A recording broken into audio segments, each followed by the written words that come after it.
A very good evening and welcome to our second edition of UBC News Tonight on this 22nd day of February 2024. I'm Loreen Masika Kazimoto. We start off with our first headlining story this evening. President Yoweri Museveni emphasized that achieving the intended objectives of the NRM government, including the social-economic transformation of Uganda, relies on the patriotism of its citizens. The president made these remarks during the closure of a 2-week leadership transformational training for local leaders from 7 districts at the National Leadership Training Institute, NALI, in Changkwanzi. At least 472 local leaders from Nakaseke, Mubende, Kakumiro, Hoima, Kasanda, Kamwenge and the host Changkwanzi attended the training.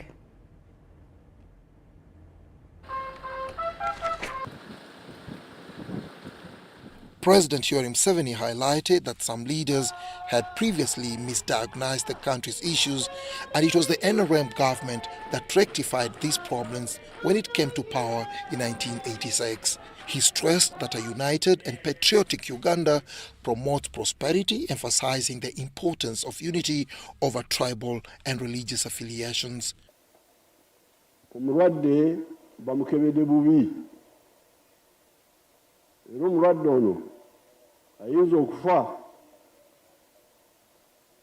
Because they think identity, politics of identity, is this singer politics of interests. President Museveni pointed out that from the beginning, the NRM government prioritized addressing the issues affecting the people rather than engaging in sectarian politics.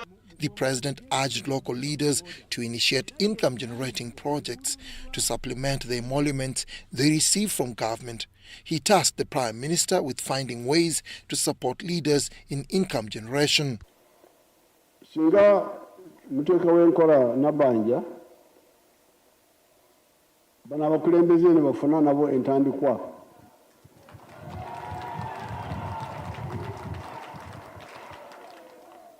Era twakiteeka mu myoga ogumu ku mwoga gwa political leaders. Museveni expressed gratitude to Prime Minister Robin Anabanja for organizing the training to orient leaders on NRM principles. Prime Minister Robin Anabanja, the organizer of the training, stated that if resources permit, similar leadership transformation courses will be extended to other districts to enhance service delivery. And they have been active, and they told me to convey their great thanks to you, to the government, because the money we paid here, Your Excellency, is not mine. It's the little money that is there under the office of the Prime Minister for donations. So remember, we no longer go for fundraising functions. I decided together with the new PS that we use that money and train our people here.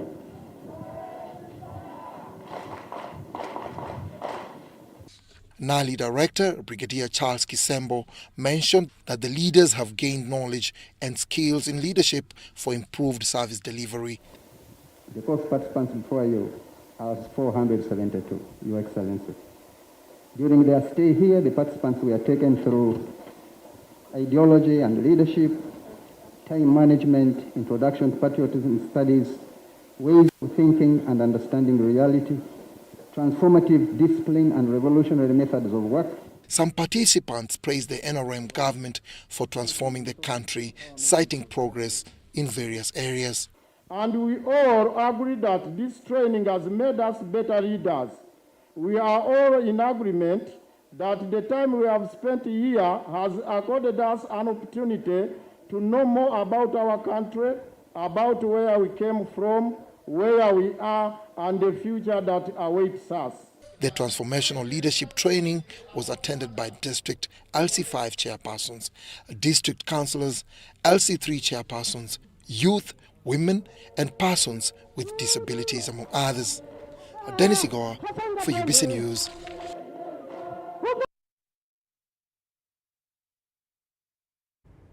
His Excellency Malik Agha, the Deputy Chairman of the Transitional Sovereignty Council of the Republic of Sudan, led a delegation to meet and deliver a special message from His Excellency Abdel Fattah al-Burhan, the Chairman of the Transitional Sovereignty Council of the Republic of Sudan, to President Yoweri Kaguta Museveni at State House in Entebbe. President Museveni reiterated his message to the fighting forces in Sudan, urging them to cease fire, hold peaceful elections, and grant power to the people of Sudan to elect their own leaders. He also emphasized the need for all stakeholders in the war to come together, engage in dialogue on the problem, and argued that once the problem is identified, it becomes easier to isolate it and bring about peace in the country. The two leaders agreed on a proposed framework within which to resolve the crisis in the Republic of Sudan. His Excellency Malik informed President Museveni that His Excellency Abdel Fattah al-Burhan is willing to participate in the peace process for the Republic of Sudan as long as the conditions are favorable for the people of Sudan.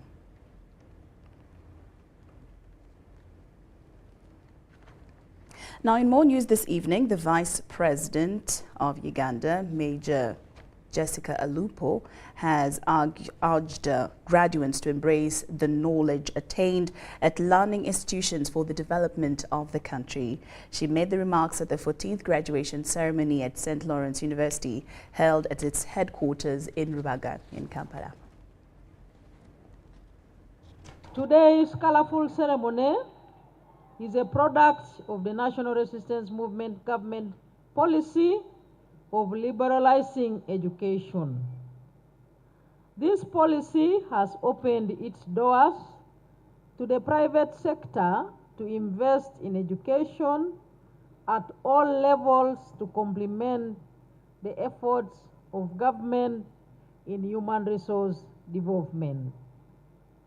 I acknowledge efforts of the founders of this university, specifically the late Professor Lawrence Mukibi, and those of the Board of Directors and the University Council for keeping the candle burning.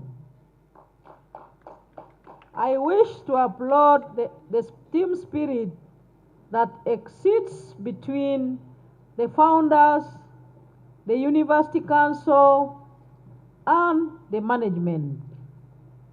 This harmonious relationship is key to the steady growth of this university.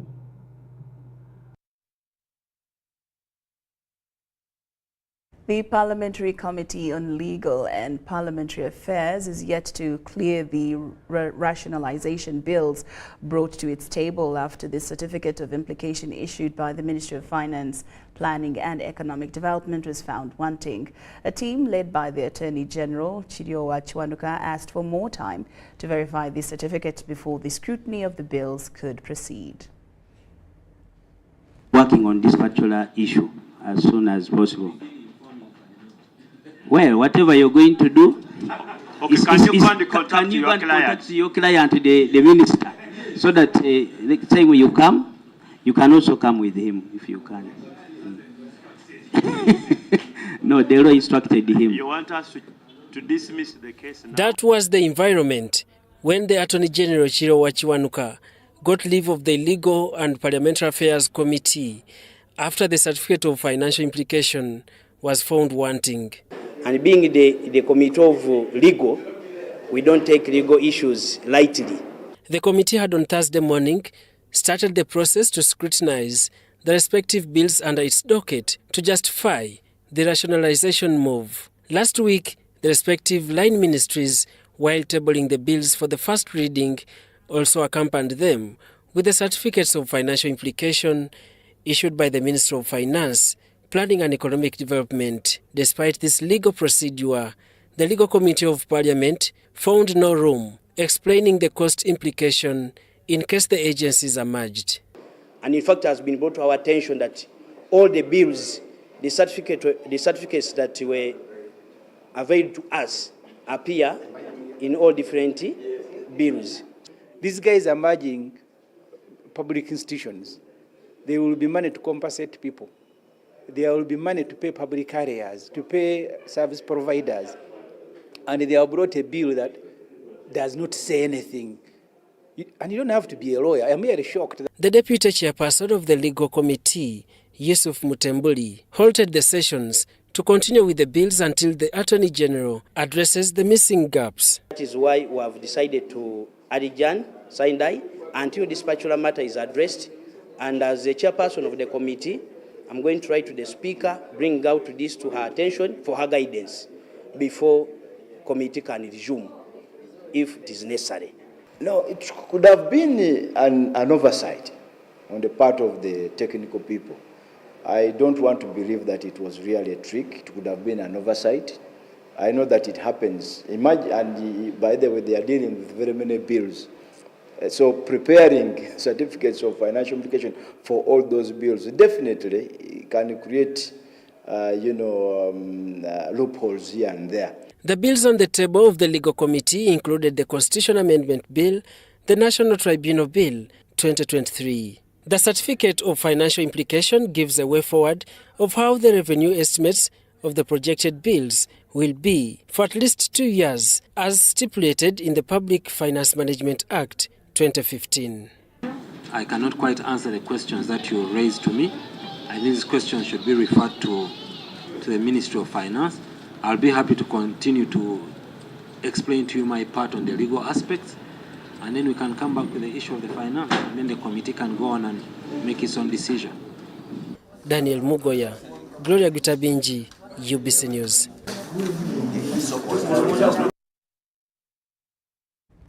The residents of Rwabenge in Kalungu district have commended the Poverty Alleviation Department project and the State House for changing their livelihoods. This was during the visit and monitoring of the project by officials from State House in PAD to assess its performance. The Assistant Private Secretary to the President, also PAD coordinator in the Central Region, Jackie Kusima, cherished farmers in Kalungu for participating in the government programs. Officials from State House in the Poverty Alleviation Department PAD have supervised and monitored farmers who were given animals, including cows, goats and pigs, under the PAD project, led by the Assistant Private Secretary to the President, who also serves as the coordinator of the PAD project in the Central Region, Jackie Kusima. They have also handed over animals to other farmers. Augustine Lubimbula received a calf and applauded the President for initiating this project. Obubaka buno nsaba kugenda eri President waffe Museveni olw'okutunuulira ku muntu wa wansi olw'okutegeera nti famire naffe tugenda okuba bagagga nga tukama amata gano. Twebaza ne mukyala Kakwenzire olw'okuba empeereza gy'atukolamu omulimu gw'atukozeemu atukozeemu omulimu mulungi nnyo. The chairperson of Rwabenge Sub-County, David Segawa, warns farmers neglecting to look after animals given to them that support will be withdrawn. Nsaba abantu bonna bagiwe obunafu tugoberere gavumenti kyebeerese naffe tuteekeko emikono ng'abaweereza abali ku ground bwe tutakikole tujja kwevuma ffeka kuba gavumenti y'olulimi lwayo beerumazi. Nakato Madina, Chobe Ibrahim, John Kaketo, among other farmers, received goats and pigs respectively. Era nebaza nnyo coordinator mukyala Joan Kakwenzire wamu ne President Museveni okutulowoozaako ngaffe abantu ba wansi. President wange Museveni kanfukamireko nkwebaza Museveni nkwebaliza ddala omwoyo gw'olina nange nzaani agitifu n'ompente n'enjirunda wano enfuna obusa nywedde amata buli kimu. Enkola ya PAD eno nnungi nnyo ebadde esinze ku nkola ziri ez'emabega olw'ensonga nti ffe kennyini abantu ffe twerondoola. Embirunda era mwe nasobola okugula akapiipi kyako nengulako ne poloti ya miliyoni mutuufu nina wentuuse era sina kyentomako ku President Museveni. Allen Nanyonga, the supervisor of the PAD project in Rwabenge, advised people to be involved in the project without discrimination, neither political affiliations nor religion. Mweyongeremu omukwano mu kulabirira ebintu PAD beebeekoze ki byebeebawadde okubikuuma n'omutima gumu mubirabirire tusobole okukulaakulana tusobole okwejja mu bwavu. The State House team leaders, including the Assistant Private Secretary Jackie Kusima, Karugaba, say monitoring of animals will continue to ensure the PAD project's target is achieved. One of the things that we do is to check out on the progress of the farmers, to check out on the progress of the inputs. Where are they finding challenges? How are they improving? What success stories do they have? And things like that. So when we are doing monitoring, this is when we get all this information, which also helps us on how we can do better. Maybe it's a breed, maybe it's the timing, maybe it was a gap in the training. So those are some of the things that we're actually doing today in Lwabenge, Modo Village, in Kalungu District. Poverty Alleviation Department officials are currently on a monitoring exercise to assess the project's performance in all regions. I'm Nafka Farida and Andrew Sebida.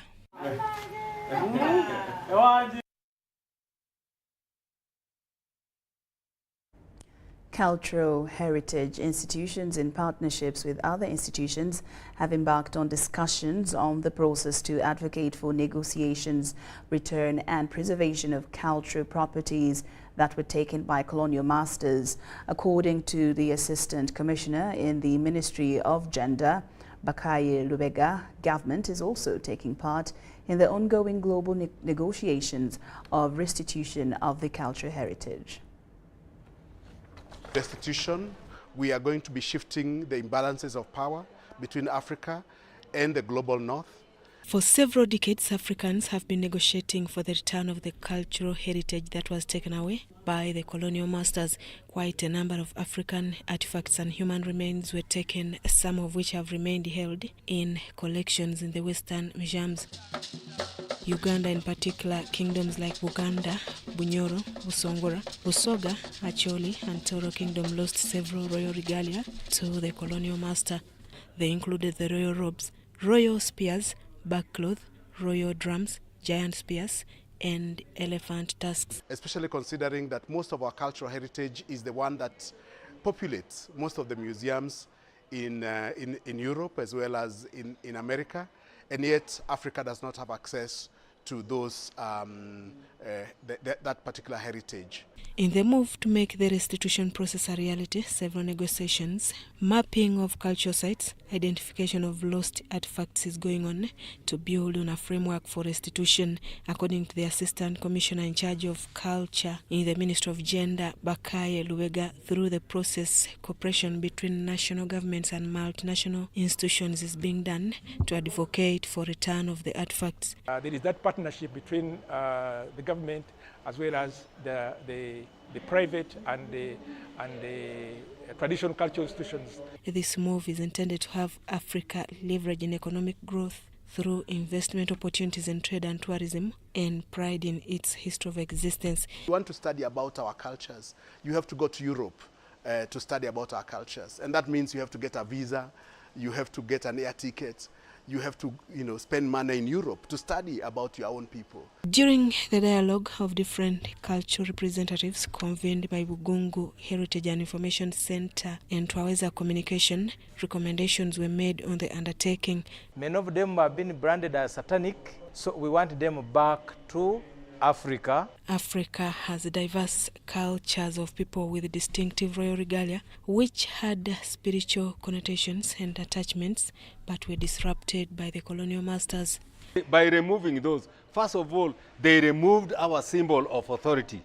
Nonetheless, the entire process of restitution requires funding, supporting policies and investment in museum.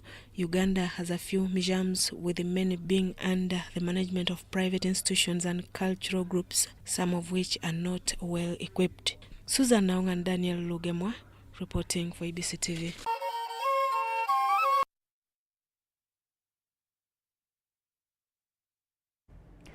Lango cultural and political leaders in Lango have been asked by Ministry of Tourism and Antiquities to protect and preserve Balonyo massacre site in Lira district. On February 21st, 2004, Lira LRA rebels carried out a massacre in an internally displaced people's camp in Balonyo village, Ogur sub-county in Lira district, where over 300 civilians were killed. We have the details. The Balonyo massacre on February 21, 2004 was one of the worst atrocities committed by the Lord's Resistance Army.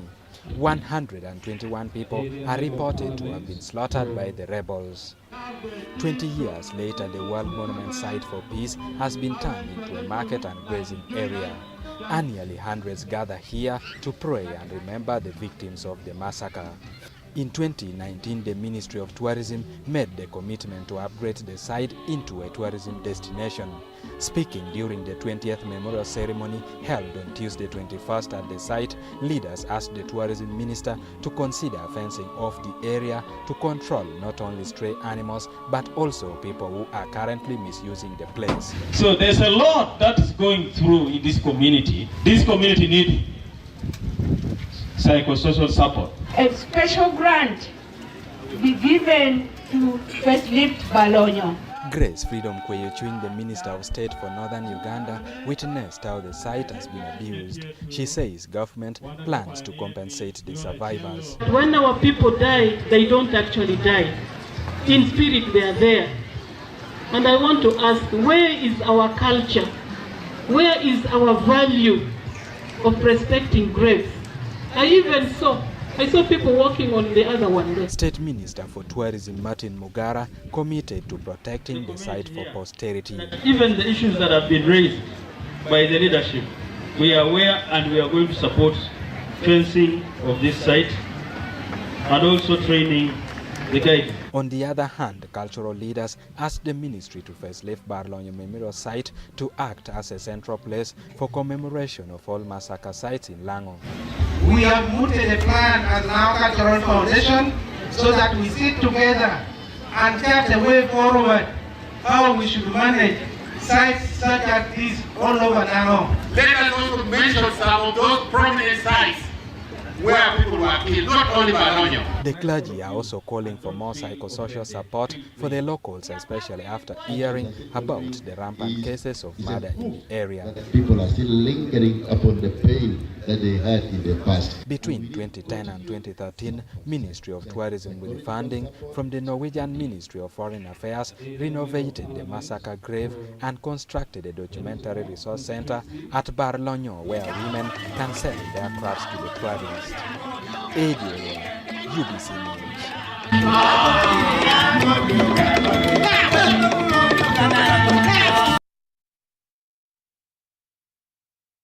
UBC News Tonight takes a very short break, but we return with more stories after these messages.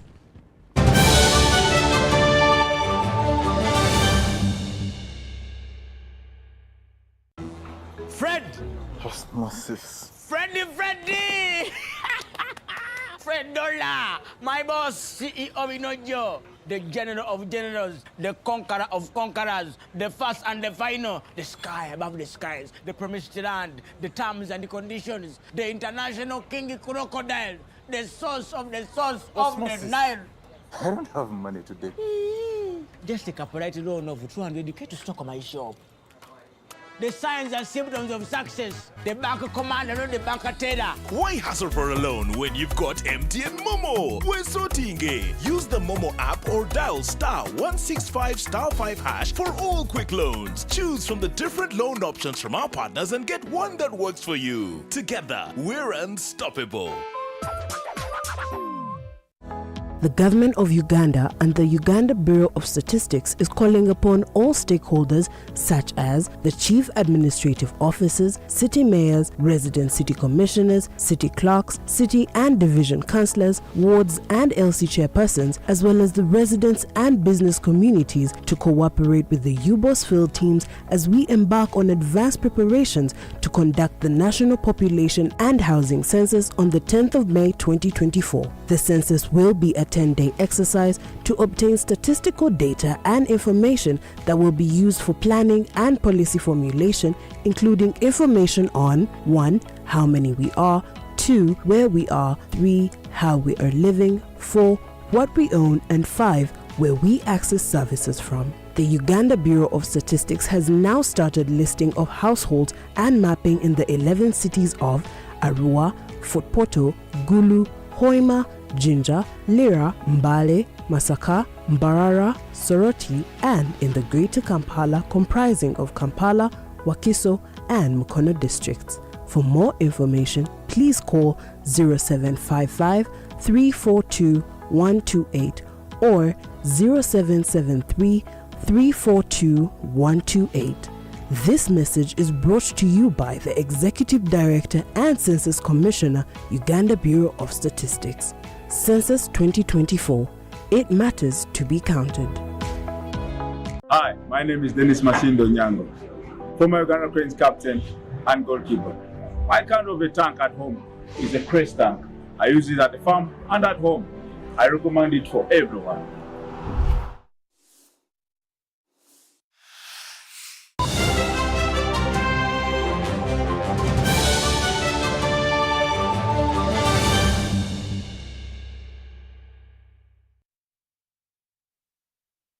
From that break, in more news this evening, Minister for Health Dr. Jane Ruth Acheng challenged pharmaceutical dealers to prioritize the establishment of manufacturing industries in Uganda, aiming to reduce the country's dependency on imported medical supplies.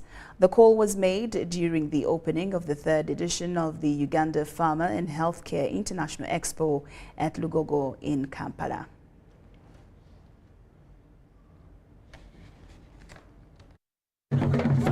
The persistent reliance on pharmaceutical imports across many African countries has raised concern, prompting discussions on how to support local manufacturing in Africa. Minister for Health Dr. Jane Ruth Acheng urged pharmaceutical dealers to consider the establishment of manufacturing industries. Many of you may be aware that the international community currently, WHO, the African Union, Gavi, are all focusing on local manufacturing in Africa. And to this effect, Gavi has put forward $1 million to any manufacturing plant that is willing to manufacture vaccines in Africa. Global Fund is also willing to buy over 3 million test kits from Africa. To support this initiative, the government has considered amendments to the National Drug Authority Act. Allow me to inform you that we are amending the National Drug Authority law to make it easier for all your products to be registered very fast, but also for NDA to support the processes of local manufacturing. But also to inform you that even the nightmare that we used to go through to attain WHO pre-qualification is now being considered for a waiver as long as the country where you're manufacturing has approved. And then you can pick up the WHO pre-qualification later on. So this is a good incentive for us to set up the manufacturing industry. Uganda has also embraced technological advancements in telemedicine, electronic health records, and health information systems. These developments create fertile ground for collaboration with India, a country at the forefront of leveraging technology to enhance healthcare accessibility and delivery. Uganda Manufacturers Association has appealed to government to co-invest with the private sector, particularly in the area of medical supplies. However, importers of medical equipment expressed dissatisfaction over the high taxes, saying they contribute to elevated end-user costs. You pay NDA, and then after paying NDA to give you a verification certificate, again you have to pay for UNBS inspection. So you are having two inspections from two government bodies from one government. So that one is a double charge. And actually this one increases the cost of this equipment to the final user, and finally the cost of healthcare gets higher. So I think government should make sure that we only get one inspection. The third edition of the Uganda Pharma and Healthcare International Expo 2024 has drawn participation from 120 countries. The event is anticipated to facilitate the transfer of technology and knowledge sharing to promote local manufacturing. Adia Nakuti, UBC.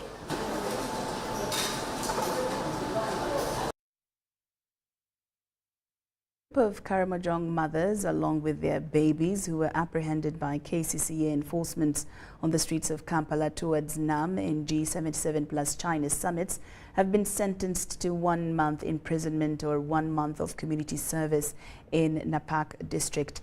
This decision came after they changed their pleas to guilty for the offences brought against them during the case at City Hall Magistrates Court.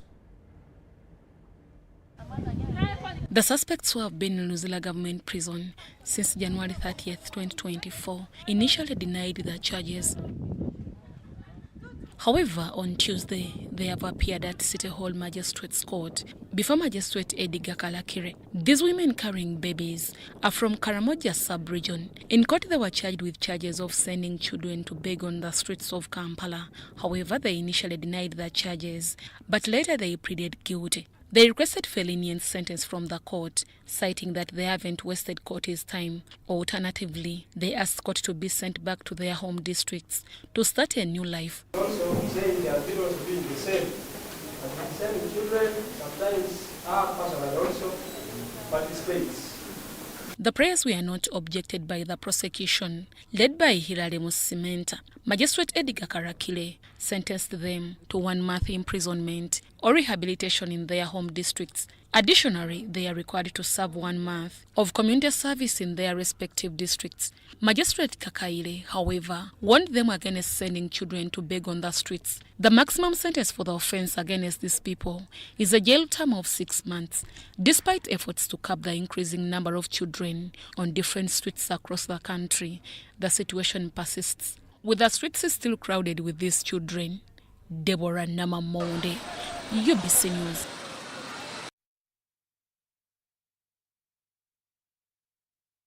UBC News Tonight takes another short break, but return with more stories.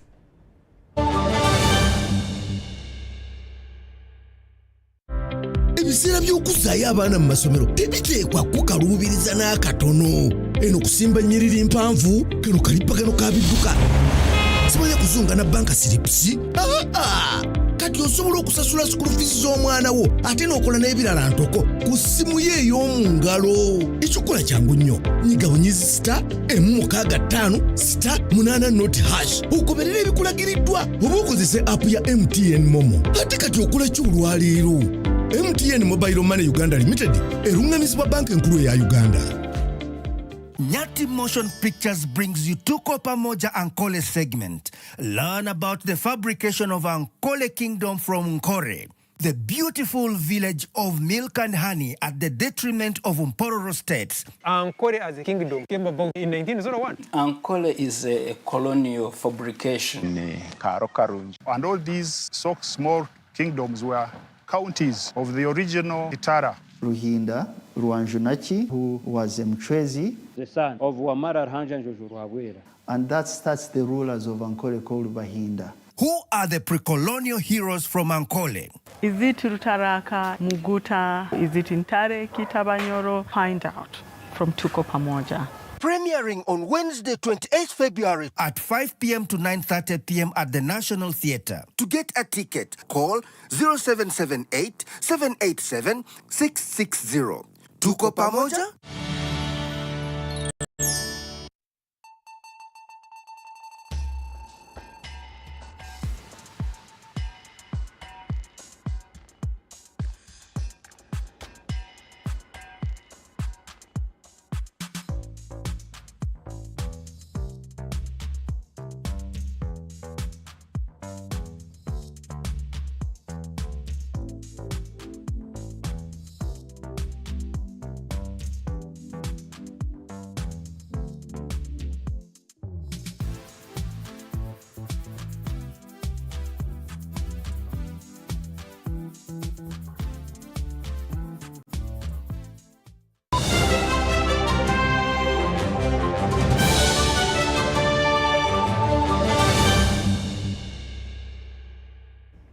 Welcome back from that break, and now into the business scene. The Ministry of Energy and Mineral Development has awarded a 21-year large-scale mining license to Sunbud Resources Limited, enabling them to extract 8,000 tons per day of limestone in Rupa County, Moroto District. The license was officially handed over by the Minister of Energy and Mineral Development, Honorable Ruth Nankabirwa, who emphasized the importance of supporting locally produced goods as a means to address unemployment in the Karamoja sub-region. In a groundbreaking development set to reshape Uganda's mineral landscape, the Ministry of Energy and Mineral Development has granted a significant 21-year mining license to Sunbud Resources Limited in partnership with West International Holdings subsidiary West China Cement Limited. This license empowers the company to extract 8,000 tons per day of limestone from the mineral-rich Rupa sub-county located within Moroto district. The insurance of this license represents a pivotal moment for both the mining sector and the socio-economic landscape of the region. I am delighted to inform you that the Ministry of Energy and Mineral Development has, as of 21st January 2024, granted a 21-year large-scale mining license over an area of about 11 square kilometers to Sunbud Resources Limited to mine 8,000 tons per day of limestone at Rupa sub-county. During the ceremonial handover of the license, Minister Ruth Nankabirwa highlighted the crucial need to prioritize locally sourced products. As you are aware, we stopped allowing exportation of unprocessed minerals. So clinker is a very critical ingredient into cement manufacturing. So I hope that we can use it in Uganda. Ambrose Biona, Managing Director of Sunbud Resources Limited, emphasized the importance of adding value to minerals to prevent the importation of these resources into the country. Quantification we did proved that Uganda is endowed with all the minerals. It's a matter of doing the work the right way. Everything is possible here. And Madam Minister, I have to thank you, send the message to His Excellency for fighting hard so that we add value to our minerals instead of exporting raw materials. 依靠进口水泥制约影响高速发展蓬勃向上的乌干达国家的经济，做出应有的贡献。 And also, we will try our best to fulfill our social responsibilities to help the economic development of Uganda. A $3 million mining sector is anticipated to create 600 direct and 3,000 indirect employment opportunities. The second largest cement factory in Uganda is expected to be commissioned in July 2025. Irene Faith Nantongu, Mary Namukose, UBC News.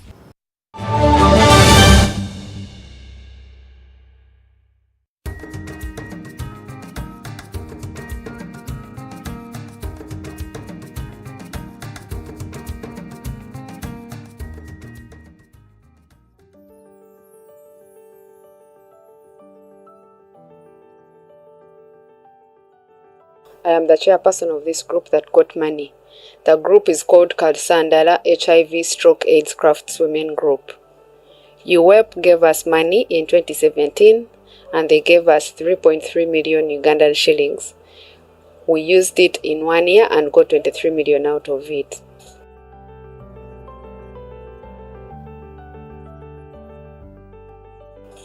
We do baskets and kitchen gardens, and we also have a saving group. We thank UWEP because this money helped us as women.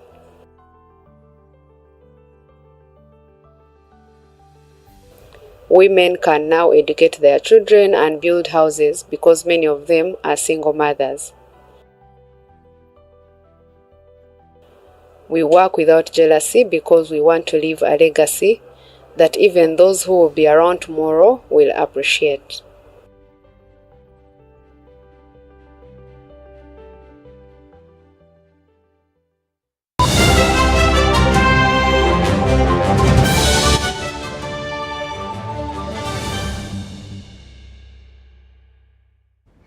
Welcome back from that break, and now into the world of sports. Day 2 of the Uganda International Badminton Challenge witnessed Ugandan Husina Kobgabe progressing to the round of 16, while other players were eliminated.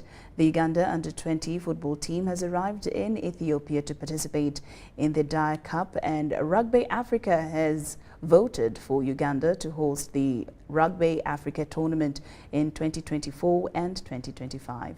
We have the details. The Uganda International Badminton Challenge continued today at the Lugogo Indoor Stadium, with Uganda's overall performance dwindling as all the male players were eliminated in the round of 32. On the ladies' side, injured Fadila Shamika and Tracy Naluoza were also eliminated in the round of 32. However, Husna Kobgabe secured victory against Egyptian Doha Hani with a 2-1 scoreline in the women's singles, progressing to the round of 16. Being tough, I became tough on court. Being that my body was kind of fatigued and all that, I just stayed tough and focused so that I could win point per point. This tournament is very important because it's home. Then the other thing, we get to play different players from different countries. It's not continental, it's everyone across the world. It gives us very many points. Just being in the first round, you get over 900 points. Actually, it was my first time back on court after the injury, and I didn't want to do much because I didn't want to risk it. But in the second set, I feel like I could push myself a bit more because I got used to the court more, and it felt better. So I feel like I can do much better in the coming matches. Yeah. In football, the Uganda Under-20 men's national team, the Hippos, has arrived in Ethiopia to participate in the Dia Cup as part of their preparation for the African Games scheduled for March. The Dia Cup will run from the 22nd to the 28th of February and will feature countries such as Ghana, Ethiopia, Djibouti and Uganda. We hope the ones we've picked will perform to our best, and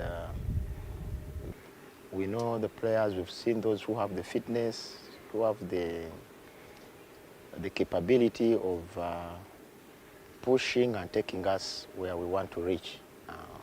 We shall continue with the positives as I've been encouraging them, and we shall try to see that we'll rectify the problems, those negativities we found. In rugby, as the upgraded Nambole Stadium nears completion, Africa Rugby has unanimously approved Uganda's bid to host the 2024 and 2025 Rugby Africa tournaments at the Mandela National Stadium in Nambole. To ensure the readiness of the stadium, this morning, the Minister of Sports, Peter Ogwang, along with the Uganda Rugby Union President Godfrey Kayangwe, inspected the rugby playing field at Nambole.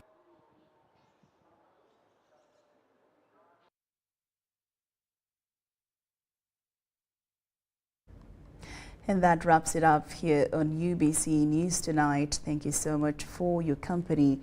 Now, on behalf of the team working tirelessly behind the scenes, we wish you a blessed night. Good night.